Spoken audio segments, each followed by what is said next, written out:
আসসালামু আলাইকুম, welcome to my channel. তো আজকে বানাবো সর্ষে ফুলের বড়া। তো সবসময় যে সর্ষে ফুলে ভূত থাকে এটা কিন্তু ভুল। তো কিছুদিন আগে আমি সর্ষে খেতে গিয়েছিলাম, সেখানে গিয়ে সর্ষে ফুল ছিঁড়েছি আর পকেটে নিয়েছি। আজকে আপনাদের সাথে এই রেসিপিটি শেয়ার করব। লাইক করবেন, কমেন্ট করবেন আর সাবস্ক্রাইব করতে ভুলবেন না। সর্ষে ফুলগুলো পরিমাণ মতো নিয়ে এখানে আমি পানি অ্যাড করব।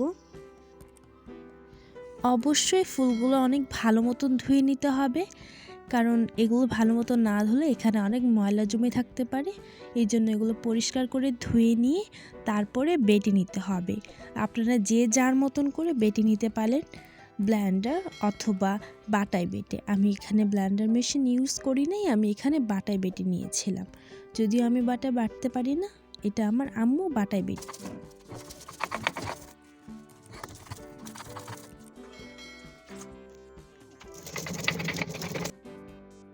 ফুলগুলো বেটে নেওয়া হয়ে গেলে এবারে অল্প মসুর ডাল বেটে নিব ভালো মতন। এগুলো আগে ভিজিয়ে রেখেছিলাম। এরপরে কাঁচা মরিচ নিব নিজের ঝাল অনুযায়ী। এগুলো পরিষ্কার করে অনেক সুন্দরভাবে বেটে নিব যাতে কোনো দানা দানা না থাকে। এটা শরীরে কোনো প্রকারের ক্ষতি করবে না, আর এটা খেতে কিন্তু অনেক বেশি মজা লাগে। গরম ভাত অথবা এমনি সসের সাথে পরিবেশন করতে পারেন। এটা ট্রাই করলে অবশ্যই জানাবেন। এরপরে আমি রসুন বাটা দিয়ে দিলাম, অল্প একটু আদা বাটা দিয়ে দিলাম, এরপরে দিলাম জিরে গুঁড়ো, গরম মশলা বাটা, এরপরে দিব পেঁয়াজ কুচি পরিমাণ অনুযায়ী। কম বেশি করে পেঁয়াজ নিতে পারেন যে যতটুকু খেতে পছন্দ করবেন। এরপরে অল্প একটু লবণ, অল্প একটু হলুদটা কালার হওয়ার জন্য। এরপরে মরিচের গুঁড়ো দেওয়ার পর একটা ডিম ফাটিয়ে নিলাম।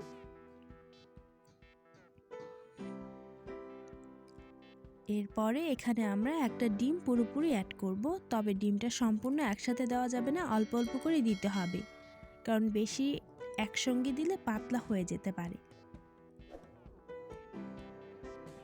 এরপরে সব কিছু অনেক সুন্দরভাবে মিক্স করে নিতে হবে, যাতে কোনো দানা বা কোনোখানে দোলা দোলা পেকে না থাকে।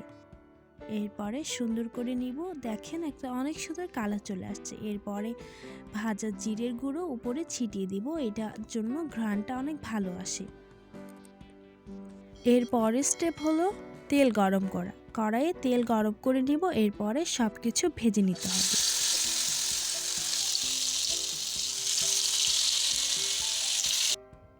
এরপর এক সাইডটি ভালো মতন বাদামি কালার হলে এই সাইডটি উল্টে পাল্টে ভালো মতন ভেজে নিয়ে তুলে নেব। একটু শক্ত শক্ত ভাজা যাবে, আর এটা খেতে অনেক মজা। এটা কিন্তু গরম গরম খেতে হবে, ঠান্ডা হয়ে গেলে ভালো লাগবে না। এটা আপনারা যে কোনো কিছুর সাথে পরিবেশন করতে পারেন। আমি এটা দুপুরে গরম ভাতের সাথে খেয়েছিলাম, এটা অনেক বেশি মজাদার ছিল। লাইক ও কমেন্ট করতে ভুলবেন না। ধন্যবাদ।